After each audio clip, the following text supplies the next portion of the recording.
Hey guys, I'm Aniek Sluts. I'm a student at the Maastricht Science program, and I'm here to show you what I did for my Bachelor thesis.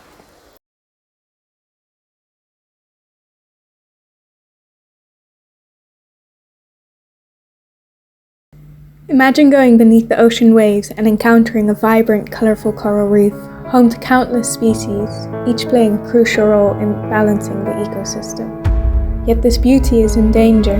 Rising ocean temperatures, acidification, pollution, overfishing are pushing coral reefs to the brink of collapse, threatening not just marine life, but the health of our entire planet. But there is hope. Fortunately, there are some active strategies in place already, which include coral farming and creation of artificial reefs. Artificial reefs are human-made structures designed to mimic the intricate complexity of natural coral habitat. They are able to revitalize once degraded areas into a beautiful array of colors, generating more habitable spaces for marine life, increasing coral biodiversity, and reducing human pressures such as diving. Because of the importance and potential of artificial reefs, there have been many studies looking at the efficiency as well as diver engagement towards these type of reefs. However, these two have never been analysed together. So that was the goal of my study, to look at how well the artificial reefs are doing in Koh Tao, based on fish abundance over time, as well as looking at the diver engagement towards the artificial reefs.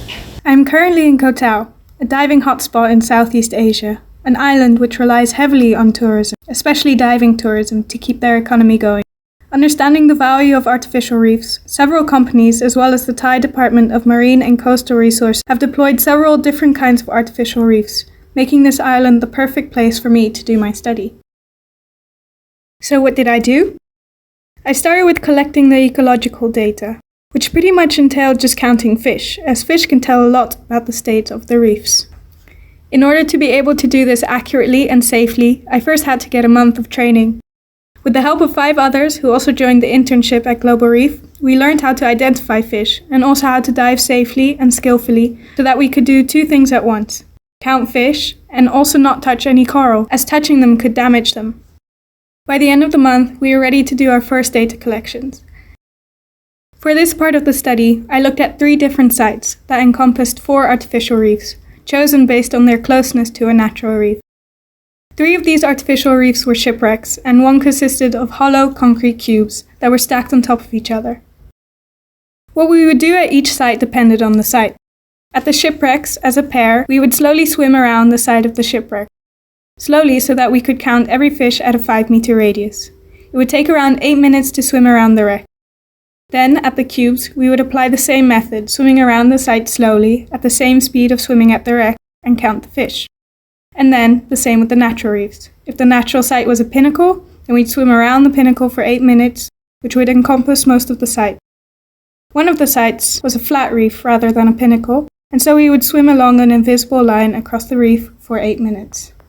Then, in order to get divers' opinions about artificial reefs, I created an online survey which had questions asking the divers to compare reefs, both natural and artificial, and asked the divers to rank them where they would be most excited to dive. And then I asked them why. In the introduction to the survey, I made sure that all the participants understood what my study was about, that their answers will remain anonymous, as well as that their participation was completely voluntary. So I decided to group the fish according to their feeding types. I was looking mainly at grazers, which are fish that eat on macroalgae and corals, invertebrores, which are fish that eat on invertebrates such as shrimps and crabs, and then I also looked at mesopredators, which are fish that eat other fish, but that can still get preyed upon by apex predators.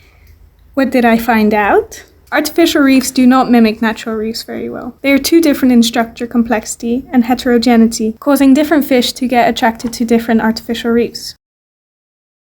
Any reef will help with creating homes for grazer fish, as they can eat both the algae that tends to grow on the shipwrecks and the corals that eventually grow.